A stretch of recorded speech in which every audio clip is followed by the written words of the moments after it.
여호와께서 애굽 땅에서 모세와 아론에게 일러 말씀하시되 이 달을 너희에게 달의 시작 곧 해의 첫 달이 되게 하고 너희는 이스라엘 온 회중에게 말하여 이르라. 이 달 열흘에 너희 각자가 어린 양을 취할지니 각 가족대로 그 식구를 위하여 어린 양을 취하되 어린 양에 대하여 식구가 너무 적으면 그 집의 이웃과 함께 사람 수를 따라서 하나씩 취하며 각 사람이 먹을 수 있는 분량에 따라서 너희 어린 양을 계산할 것이며 너희 어린 양은 흠 없고 1년 된 수컷으로 하되 양이나 염소 중에서 취하고 이달 열 나흔 날까지 간직하였다가 해질 때에 이스라엘 회중이 그 양을 잡고 그 피를 양을 먹을 집 좌우 문설주와 인방에 바르고 그 밤에 그 고기를 불에 구워 무교병과 쓴 나물과 아울러 먹되 날것으로나 물에 삶아서 먹지 말고 머리와 다리와 내장을 다 불에 구워 먹고 아침까지 남겨두지 말며 아침까지 남은 것은 곧 불사르라. 너희는 그것을 이렇게 먹을지니 허리에 띠를 띠고 발에 신을 신고 손에 지팡이를 잡고 급히 먹으라. 이것이 여호와의 유월절이니라. 내가 그 밤에 애굽 땅에 두루 다니며 사람이나 짐승을 막론하고 애굽 땅에 있는 모든 처음 난 것을 다 치고 애굽의 모든 신을 내가 심판하리라. 나는 여호와라. 내가 애굽 땅을 칠 때에 그 피가 너희가 사는 집에 있어서 너희를 위하여 표적이 될지라. 내가 피를 볼 때에 너희를 넘어가리니 재앙이 너희에게 내려 멸하지 아니하리라. 너희는 이날을 기념하여 여호와의 절기를 삼아 영원한 규례로 대대로 지킬지니라. 아멘. 아멘. 하나님이 우리를 위해 하신 일이라는 제목으로 우리 하나님의 말씀 선포합니다. 저를 보시죠. 우리가 다윗이라는 인물을 참 좋아하는데요. 다윗은요, 평생을 하나님께 훈련받았던 사람입니다. 그래서 그의 인생의 고비마다, 인생의 모든 순간마다 하나님 앞에 많은 것들을 깨닫고 배우면서 돌이키고 그러면서 하나님을 알아가는 삶을 삽니다. 여러분, 다윗이 살아가면서 가장 중요한 걸 배웠던 순간이 언제였을까 생각을 해보면요. 주관적인 견해일 수도 있습니다만 사무엘하 7장에 나오는 다윗 언약이 아닐까 하는데요. 무슨 말이냐면 하나님이 다윗 언약으로 불리는 다윗에게 약속을 주세요. 근데 이 약속 때문에 아마도 다윗이 일생일 때 가장 큰 교훈을 하나님으로부터 배우지 않았을까 하는 생각을 말씀을 읽으며 해보게 되는데요. 왜 그런가? 왜 그렇게 생각하는지 제가 간단히 좀 소개를 해드릴게요. 이제 사울도 죽고 하나님이 다윗의 대적들을 다 물리쳐 주셨어요. 어느 정도 이제 안정된 삶을 살게 되었을 때, 다윗이 이제 왕으로 살게 되었을 때, 다윗이 어느 날 이런 생각을 합니다. 나는 이렇게 화려하고 좋은 백향목 궁에 살고 있는데 우리 하나님은, 하나님의 궤는 아직도 천막 가운데 있구나. 그러면서 내가 하나님을 위해 성전을 지어야겠다. 기특한 생각을 하는 거죠. 그런데 하나님이 어떻게 하셨을까요? 거절하세요. 다윗이 성전 짓는 걸 허락치 않으십니다. 그러면서 이런 말씀을 하나님이 하세요. 야, 다윗아, 내가 언제 너한테 내 집 지어 달라든? 네가 나를 위해 집 짓는 게 아니라 내가 너를 위해 집 지어 줄 거야. 하나님 그렇게 다윗에게 말하세요. 우리가 이런 내용의 언약을 가리켜 다윗 언약 그러는 거죠. 말씀을 보니까요, 여호와가 너를 위하여 집을 짓고 내가 내 몸에서 내 씨를 내 뒤에 세워 그의 나라가 견고하게 하리라. 그의 나라 왕위를 영원히 견고하게 하리라. 하나님이 다윗의 집, 다윗의 가문을 일으키시고 지어주시겠다 말씀하시는 거죠. 여러분, 이때 다윗이 깨달은 게 뭐냐면요, 지금 내가 하나님을 위해 뭘 하겠다고 하는 것보다 더 중요한 건 하나님이 지금까지 나를 위해 뭘 하셨고, 그리고 앞으로도 하나님이 나를 위해 뭘 하실지 내가 하나님 앞에서 이걸 깨닫고 이 모든 것들이 하나님의 은혜구나라는 것을 아는 게 이게 나에게 큰 무엇보다 중요한 거로구나 라는 사실을 다윗이 여기서 깨닫는 거예요. 여러분, 우리가 하나님을 위해 뭔가를 하겠다라고 하는 게 결코 잘못된 게 아니죠. 우리는 그렇게 해야 합니다. 그러나 하나님은요, 그보다 더 하나님 당신이 우리에게 있어서, 다윗에게 있어서 하나님이 우리를 위해 무슨 일을 하셨는지 네가 그거 알고 네가 날 위해 뭘 하겠다? 야, 그래, 기특하다만 네가 날 위해 뭘 하겠니?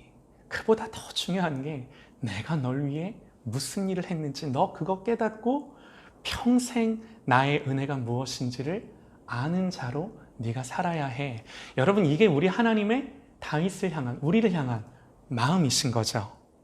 너무나 중요한 겁니다. 여러분, 그래서 하나님은요, 다윗이 다른 게 아니라 다른 것보다 정말 하나님의 은혜를 아는 자, 하나님 앞에 그저 엎드리고 부복할 수밖에 없는 자, 이런 하나님의 사람으로 살기를 원하셨던 거예요. 다윗의 이 성전 건축을 이제 허락하지 않으시고 오히려 하나님이 야, 내가 네 집 지어줄게 이렇게 말씀하셨을 때 여러분, 다윗이 이렇게 기도를 합니다. 다윗 왕이 여호와 앞에 들어가 앉아서 이르되, 잘 한번 들어보세요. 주 여호와여, 나는 누구이오며 내 집은 무엇이기에 나를 여기까지 이르게 하셨나이까? 주 여호와여, 주께서 이것을 오히려 적게 여기시고, 무슨 말이냐면요, 다윗이 지금 하나님 앞에 기도하면서 하나님, 내가 누구며 내가 도대체 뭔데 하나님 나를 여기까지 인도해 주셨습니까? 하나님 여기까지 인도해 주신 것도 너무 크고 놀라운 은혜인데 하나님은 지금까지 내게 베푸신 이 은혜를 오히려 작게 여기시고 아무것도 아닌 것처럼 여기시고 또 종의 집에 있을 먼 장래의 일까지도 말씀하셨나이다. 주 여호와여, 이것이 사람의 법이니이다. 주 여호와는 주의 종을 아시오니 다윗이 다시 주께 무슨 말씀을 하오리이까? 여러분, 이 말씀이 이해가 되시죠? 모든 것이 하나님의 은혜입니다. 하나님 지금까지 내게 베풀어 주신 것도 너무 큰데 오히려 이것을 작게 여기시고 앞으로 하나님 나에게 하실 일 또한 나에게 약속으로 말씀해 주시니 하나님, 내가 도대체 하나님 앞에 무슨 말을 해야겠습니까? 무슨 말을 해야 감사와 찬송과 찬양을 다 담아낼 수 있겠습니까? 하는 다윗의 표현인 거예요. 지금까지 모든 것이 하나님의 은혜였고 나를 인도해 주셨고 이것만으로도 너무나 큰 은혜인데 앞으로도 나를 위해 하나님이 하고자 하시는 일을 나에게 알려주시고 말씀해 주시니 하나님, 제가 이 하나님의 은혜 앞에 몸둘 바를 모르겠습니다 라고 말하는 거죠. 내가 하나님께 뭘 하는 게 아니라 하나님이 나를 위해 다 하셨습니다. 여러분, 다윗이 이 고백을 하는 겁니다. 사랑하는 여러분, 왜 다윗이 이걸 깨달은 게 가장 큰 배움이요, 가장 큰 교훈인가? 왜 이게 그렇게 중요한가? 여러분, 이게요, 복음의 핵심이에요. 복음의 가장 중요한 본질이 이거예요. 여러분, 복음은요, 하나님이 나를 위해, 하나님이 우리를 위해 무슨 일을 하셨는가? 여러분, 이것이 복음입니다. 내가 하나님을 위해 뭘 하는 게 중요한 게 아니라 하나님이 나를 위해 뭘 하셨는지를 우리가 아는 것. 여러분, 이게 우리에게 복음이에요. 내가 뭘 하는 게 복음이 아니라 하나님 당신이 나를 위해 도대체 무슨 일을 해주셨는가. 여러분, 이걸 우리가 아는 것.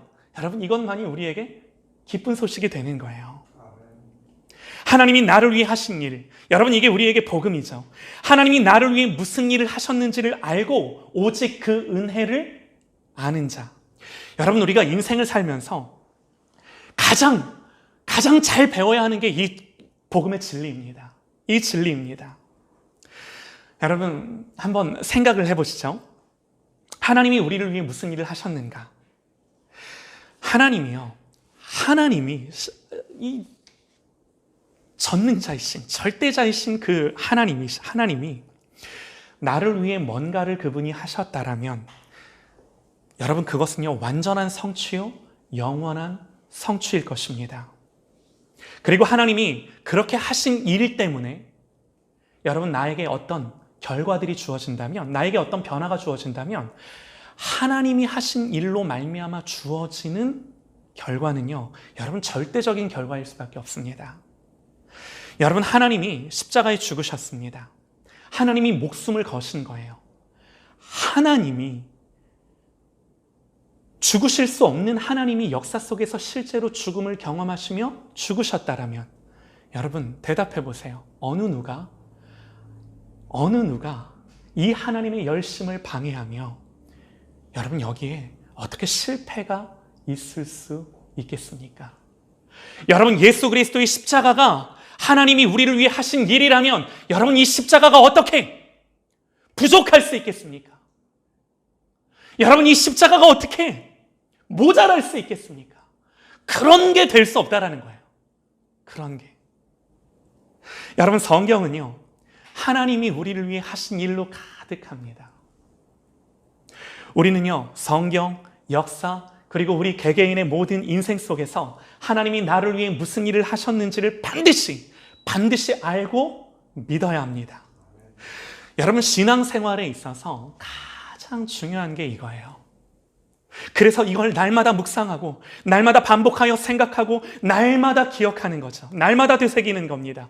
사랑하는 여러분 우리의 삶이요 이 복음에 기초하지 않는다라고 한다면, 여러분 우리의 삶이 매일같이입니다. 이 복음에 우리의 삶이 뿌리내리고 있지 않는다라고 한다면 절대로 우리의 삶은 바르게 세워질 수 없는 거예요. 성경이 그것을 증언합니다. 여러분 왜 우리의 삶은 이 복음에 기초하지 않으면 우리의 삶이 제대로 세워질 수 없을까요? 왜 그럴까요? 죄 때문이에요. 죄.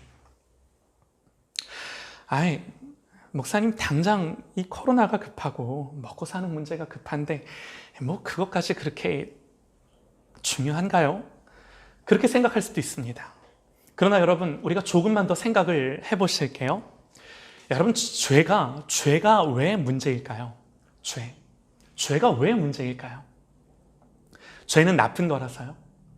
내지는 죄는 윤리적으로 도덕적으로 잘못됐기 때문에 죄는 안 좋은 건가요? 아니요. 여러분 우리가요 죄를 그렇게 이해하면 죄는 전혀 심각하지 않습니다. 그냥 좀 더 노력하고 앞으로 마음 고쳐먹고 우리가 잘하면 되는 거예요. 죄 심각할 게 없어요. 열심히 노력하면 돼요. 여러분 죄의 가장 큰 문제는요 이 죄가 다름 아닌 하나님의 진노를 우리에게 야기한다라는 거예요. 하나님의 진노를 불러일으킨다라는 거예요. 여러분 이게 문제예요. 그리고 우리에게는 그 죄를 해결할 어떤 방법도 우리는 가지고 있지 않다라는 겁니다. 이게 그야말로 큰 문제예요. 아담과 하와로부터 죄가 시작됐을 때 하나님의 진노 가운데 그들은 쫓겨납니다. 이 하나님의 진노는요 하나님과의 단절을 가져왔고 그것은 인간으로부터 모든 것을 빼앗아갔어요. 여러분 이 하나님과의 단절이 모든 하늘의 자원을 끊어버리고 우리가 겪고 있는, 우리가 이 땅을 하나님 없이 살아가는 그 모든 고통과 불행의 원인을 성경은 뭐라 그래요? 죄라 그래요. 죄라 그래요. 더 나아가 여러분 이 세상의 고통과 불행만이 아니라 더 나아가 하나님의 진노로 말미암아 우리의 인생은요 본질적으로 심판과 죽음, 영원한 이 하나님의 진노, 하나님의 형벌을 피할 수 없는 진노의 자녀임을 성경이 우리에게 증언하는 거죠. 에베소서의 표현대로요 이 죄로 말미암아 이 죄와 허물로 죽은 자, 또 세상의 풍조와 공중 권세를 잡은 자를 따라가는 자, 본질상 진노의 자녀. 여러분 이게요 성경이 우리를 표현하는, 우리가 누구인지를 가르쳐주는 성경의 표현이 이런 표현들이에요. 여러분 태어나는 그 순간부터 70년, 80년의 모든 인생이 죄의 열매를 먹을 수밖에 없는 모든 날들임을 성경이 우리에게 가르쳐주는 거죠. 여러분 그래서 우리가 인생을 살아가는 가운데 지금 당장 해결해야 될 문제는요 여러분 내 눈앞에 보이는 현상을 해결하는 데 급급한 것이 아니라 왜 그런 모든 문제와 아픔과 고통과 두려움과 여러분 이 모든 죽음을 피할 수 없는 삶을 살아갈 수밖에 없는가? 그 근본적인 원인을 알고 그걸 해결하는 것. 사랑하는 여러분, 우리의 인생 속에 이것보다 더 급박하고 시급한 문제, 우리가 당장 해야 하는 문제는 없는 거예요.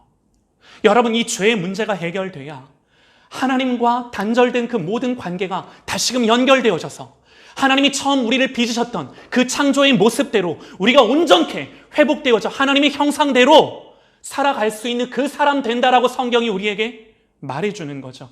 여러분, 이거보다 더 중요한 문제가 우리에게 없는 거예요. 그런데요, 죄의 문제를 해결하는 것이 쉽지만은 않습니다. 아니, 쉽지 않은 게 아니라 불가능합니다. 불가능해요. 왜 불가능한가요? 여러분, 이 문제를 해결하기 위해서 우리가 벽 보고 가부좌 틀고 도 닦는다고 해서 여러분 이게 해결될 것 같습니까? 이게 해결이 되나요? 죄가 하나님의 진노를 야기하는 그런 문제라고 한다면 우리의 편에서, 인간의 편에서 그런 하나님의 진노를 누그러뜨릴 수 있는 어떤 의로움이 여러분 우리에게 존재할 수 있을까요? 여러분, 이게요, 그냥 우리가 좀 잘하면 되지, 좀 더 열심히 노력하면 되지, 이런 차원이 아니다라는 겁니다. 방금 전에도 말씀을 드렸습니다. 죄는 하나님의 진노를 불러일으킵니다.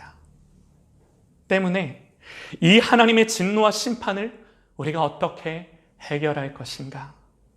여러분, 이것이요, 죄가 가지고 있는 핵심적인 문제예요.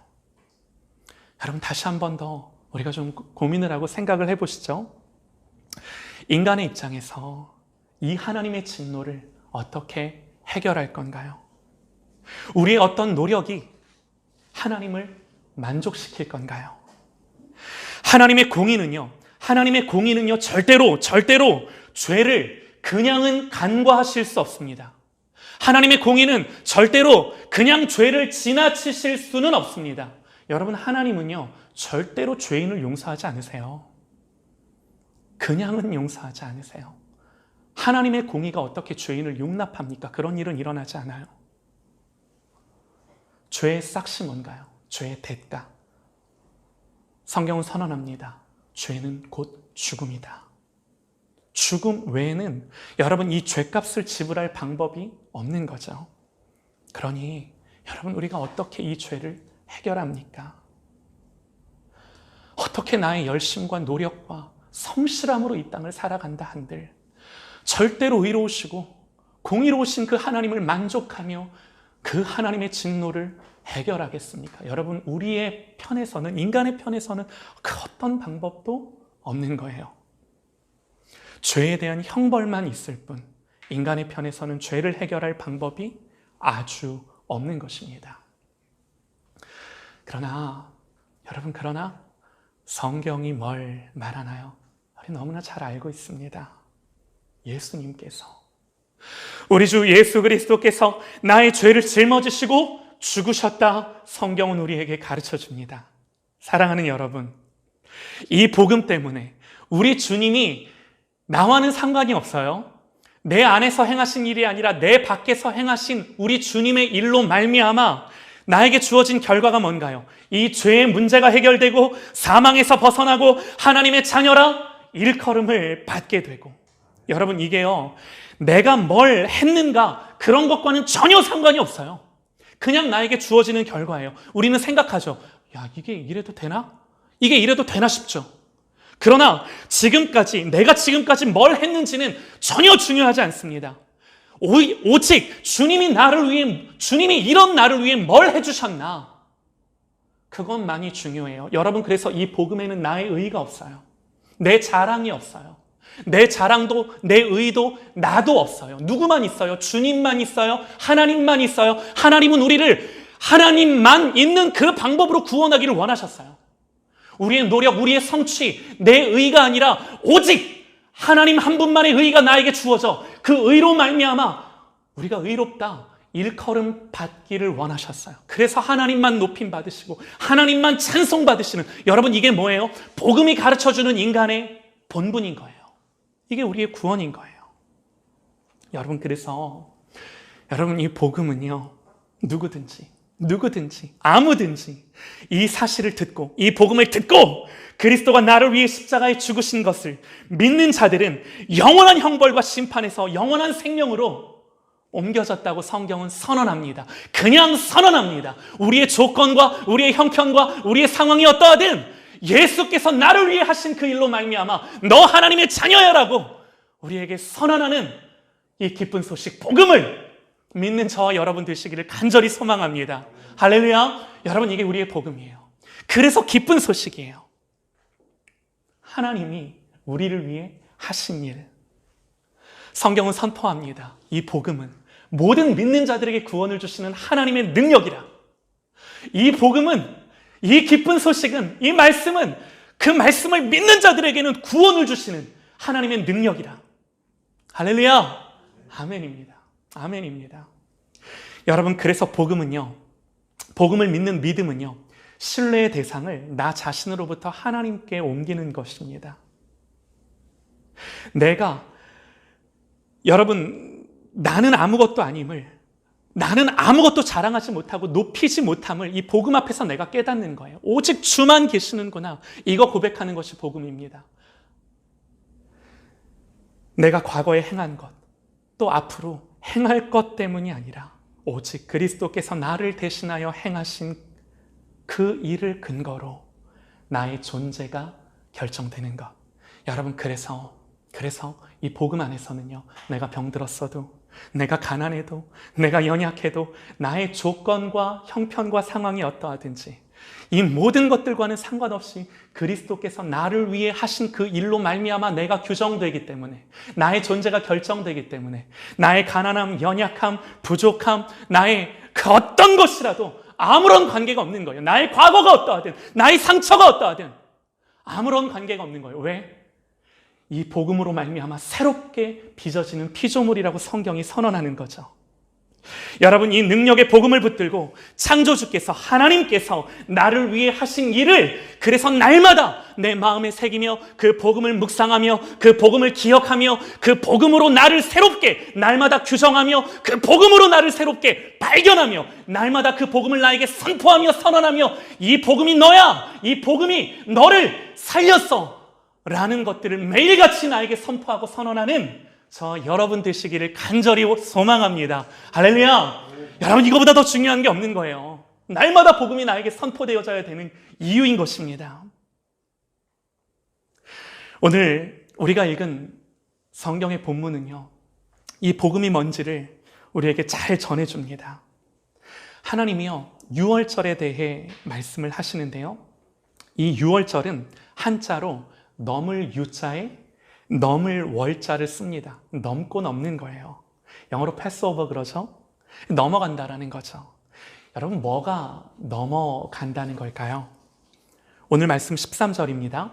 내가 애굽 땅을 칠 때에 그 피가 너희가 사는 집에 있어서 너희를 위하여 표적이 될지라. 내가 피를 볼 때에 너희를 넘어가리니 재앙이 너희에게 내려 멸하지 아니하리라. 뭐가 넘어간 거예요? 누가 넘어간 거예요? 하나님이 넘어가 주신 거예요. 하나님이 그냥 지나쳐 주신 거예요. 이 하나님의 유월절 사건은요, 구원이 뭔지, 우리가 받은 구원이 뭔지를 너무나 잘 보여주는데요, 이 말씀처럼 여러분, 우리에게 있어서 구원이라는 것은요, 하나님이 우리를 넘어가 주시는 거고 지나쳐 주시는 것입니다. 그런데 여러분, 아까도 말씀드렸듯이 공의로운 하나님은요, 절대로 죄를 간과하실 수 없고 지나치실 수 없고, 공의로운 하나님은 죄인을 용납하실 수 있는 분이 아니세요. 그러나 넘어가 주시는 근거가 있죠. 그것이 무엇입니까? 내가 피를 볼 때에 너희를 넘어가리니. 내가 피를 볼 때에 너희를 넘어가리니. 로마서 3장 25절에서는요, 이렇게 기록합니다. 이 예수를 하나님이 그의 피로 인하여 믿음으로 말미암는 화목 제물로 세우셨으니 이는 하나님께서 길이 참으시는 중에 전에 지은 죄를 간과하심으로 자기의 의로우심을 나타내려 하심이니. 한 번 더 읽겠습니다. 이 예수를 하나님이 그의 피로 인하여 믿음으로 말미암는 화목 제물로 세우셨으니 이는 하나님께서 길이 참으시는 중에 전에 지은 죄를 간과하심으로 자기의 의로우심을 나타내려 하심이니. 하나님이 죄를 지나치셨답니다. 간과하셨답니다. 여러분은 어떻게 공의로운 하나님이 죄를 지나치셨나요? 하나님이요, 은혜를 주실 때는 반드시 이유가 있어야 합니다. 은혜는요, 근거가 있어야 돼요. 목사님, 은혜는 공짜 아닌가요? 은혜는 아무런 이유 없이 우리에게 주어지는 거 아닌가요? 여러분, 성경을 잘 보세요. 성경 어디를 봐도 은혜가 공짜라고 말하는 구절도 내용도 없습니다. 단 한 군데도 없습니다. 아닌데? 있는데? 다만요, 성경은요, 은혜의 대가가 너무나 크기 때문에 우리가 지불할 수 없어서 선물로 밖에는 우리에게 주어질 수 없는 거다라고 말하는 거죠. 그러나 여러분 생각해 보세요. 그 선물을 주는 입장에서는 그 선물을 주기 위해서 많은 대가를 지불하고 그 선물을 준비하는 것입니다. 여러분, 이제 10가지 재앙의 마지막 재앙입니다. 모든 처음 난 것들, 짐승에서부터 모든 사람, 바로의 장자에 이르기까지 하나님이 모든 처음 난 것들을 죽이십니다. 여러분, 하나님이 왜 이 재앙까지 오셨나요? 하나님은 왜 이 방법으로 이스라엘을 구원하기를 원하셨나요? 여러분, 본질적으로 이스라엘 백성들은요, 애굽 사람들과 다르지 않습니다. 본성과 본분은 똑같습니다. 그들이 애굽에서 살았던 날이 430년이었어요. 여러분, 430년 동안 무슨 일이 있었겠습니까? 하나님 계속해서 잘 믿고 살았었겠습니까? 어느새 애굽에 동화되어 애굽의 신들을 살면서 섬기고 있었던 거죠. 우리가 이걸 어떻게 알 수 있냐면 여호수아서 말미에 여호수아가 이스라엘 백성들을 두고 이렇게 유언을 합니다. 그러므로 이제는 여호와를 경외하며 온전함과 진실함으로 그를 섬기라. 너희의 조상들이 강 저쪽과 애굽에서 섬기던 신들을 치워버리고, 여호수아가 그렇게 말해요. 여호와만 섬기라. 여러분, 이 말로 미루어 보아 애굽에서 섬기던 신들이 이스라엘 백성들에게도 있었던 거예요. 그러니까 여러분, 심판은요, 애굽이나 이스라엘이나 피해갈 수 없는 하나님의 진노입니다. 그러나 하나님이 그 애굽 온 땅을 지나가실 때 이스라엘의 집을 넘어가시는데, 여러분 왜 그러신 건가요? 다른 게 아닙니다. 그 집의 문 좌우 설주와 인방에 칠해진 어린 양의 피를 보고 넘어가는 거죠. 이스라엘도 심판에서 예외일 수 없습니다. 그러나 그들이 심판을 면하고 구원받은 것이 무슨 연유 때문입니까? 다른 것이 아니에요. 오직 어린 양의 피가 그들의 문에 발라져 있었기 때문에. 바울은요, 고린도전서 5장 7절에서 이렇게 말합니다. 우리의 유월절 양 곧 그리스도께서 희생이 되셨느니라. 유월절 이스라엘의 집에 문 좌우 설주와 인방에 발라진, 거기에 칠해진, 여러분 이 어린 양의 피가 무엇을 의미하는 것이겠습니까? 그리스도께서 십자가에 흘리신 여러분 이 보혈의 피를 상징하고 예표하는 하나님의 구원의 사건인 거예요. 아까 제가 질문을 드렸습니다. 하나님이 왜 이런 방법으로 구원하셨겠냐라고 물었습니다. 하나님이 왜 피는 문에 바르라고, 왜 그런 지금 우리로서는 잘 이해되지 않는, 왜 그러한 방법으로 구원을 말씀하십니까? 다른 것이 아니죠.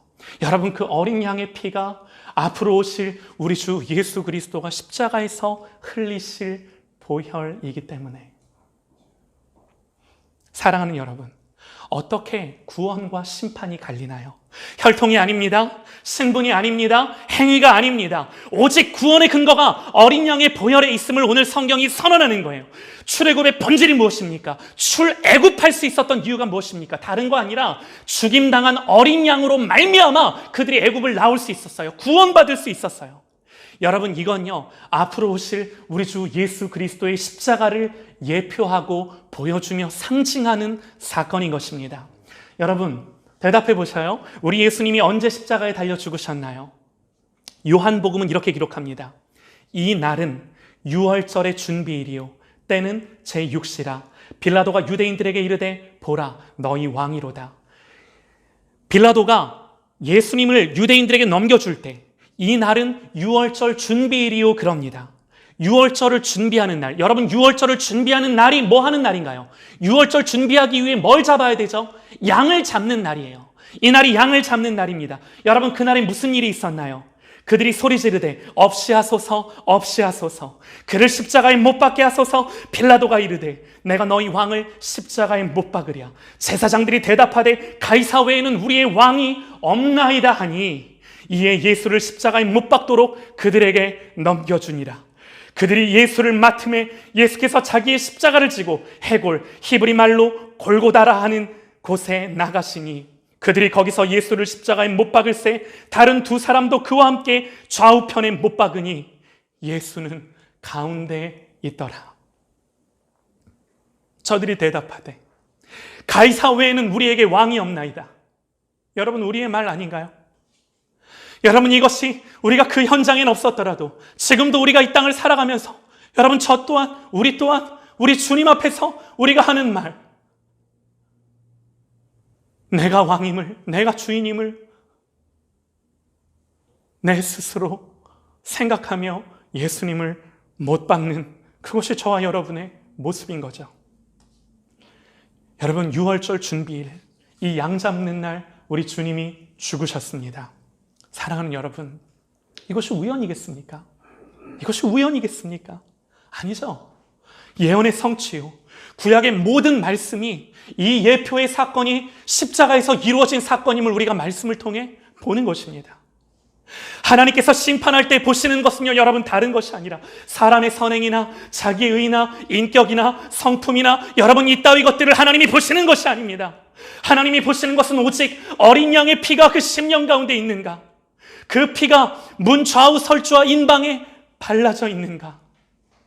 여러분, 출애굽기에서요, 출애굽기 12장에서요 어린 양에 대해 언급할 때요, 성경은 단 한 번도 복수로 양을 표현하지 않습니다. 성경은 의도적으로 양을 단수로 표현하는데, 여러분, 무슨 말이냐면요,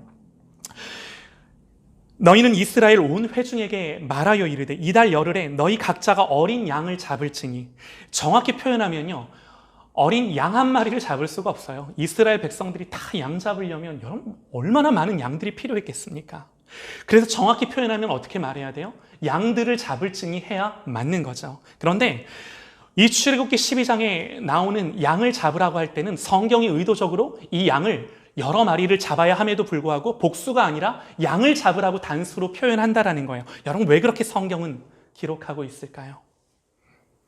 잡아야 하는 양은 여러 마리였겠지만 그날의 죽임 당하는 양은 오직 한 분, 예수 그리스도를 가리키기 때문입니다.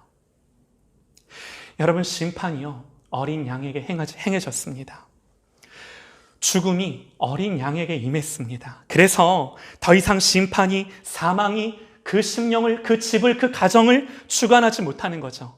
여러분, 이게 뭔가요? 이게요, 우리 주 예수 그리스도의 보혈의 능력입니다. 성경은 말합니다. 그러므로 이제 그리스도 예수 안에 있는 자에게는 결코 정죄함이 없나니 이는 그리스도 예수 안에 있는 생명의 성령의 법이 죄와 사망의 법에서 너를 해방하였습니다. 그냥 선언하는 거예요. 그냥 선언하는 거예요.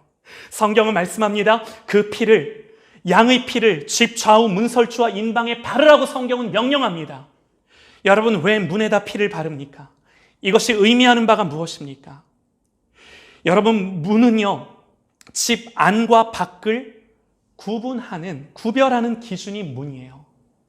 문에서부터 집이 시작되는 거고, 문 밖을 나서는 순간 더 이상 집이 아니라 바뀐 것입니다. 성경을 우리가 읽다 보면요, 너희가 대적의 문을 차지하리라, 대적의 문을 취하리라, 이런 표현을 볼 수 있는데요, 문을 차지하면 곧 그 집을 차지하는 것, 이것이 성경의 의미입니다. 곧 그 집 안으로 밀고 들어가는 것입니다. 그리스도의 피가 나를 출입하는 문에 발라져 있음으로 말미암아 여러분, 내가 보는 것, 듣는 것, 생각하는 것, 나에게 들어오는 모든 것들이 여러분 이 피를 통과하여 예수로 생각하고, 예수로 말하고, 예수로 살고, 예수로 앉고, 예수로 일어서고, 예수로 먹고, 그야말로 우리 주님이 계시록에서 볼지어다 내가 두드리노니, 내가 문 밖에서 두드리노니 너희가 누구든지 문을 열면 내가 그 문으로 들어가 그로 더불어 먹고 마시리라.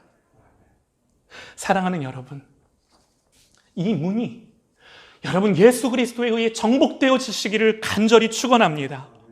사랑하는 여러분, 이 문이 하나님의 주권과 통치로 온전히 덧입혀지고 옷 입혀지기를 간절히 소망합니다. 여러분, 이거보다 우리의 인생 가운데 더 중요한 것은 없는 것입니다.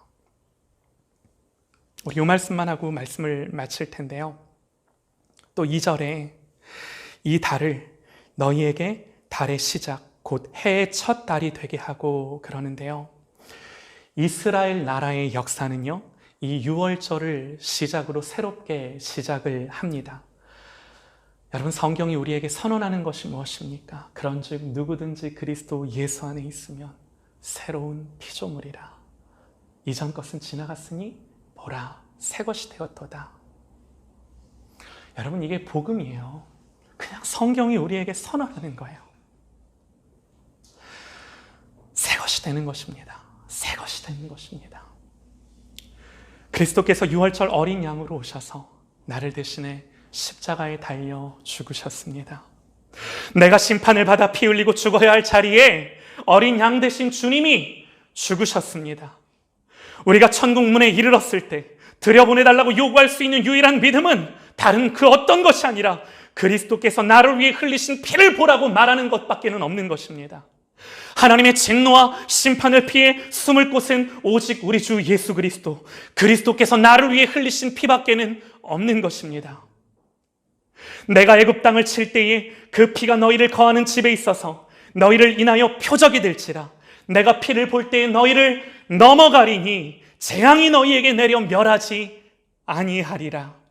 다시금 우리 주님의 보혈의 공로가 나의 의가 되고 나에게 가장 귀한 것이 되어서 나의 전부가 되어서 내가 매일같이 이 주님의 보혈의 공로, 예수 그리스도가 나를 위해 하신 일, 복음이, 이 놀라운 복음이 나에게 주는 그 모든 열매와 결과들을, 이 그리스도의 멋진 성취들을 날마다 묵상하며 되새기며 복음을 나에게 날마다 선포함으로 말미암아 사랑하는 여러분, 복음의 선포대로 날마다 새로운 피조물로 하나님 앞에서 새 영으로 새 마음으로 일어나는 삶을 살아가는 저와 여러분 되시기를 주님의 이름으로 축원합니다. 할렐루야, 할렐루야. 복음의 능력입니다. 기도하시겠습니다.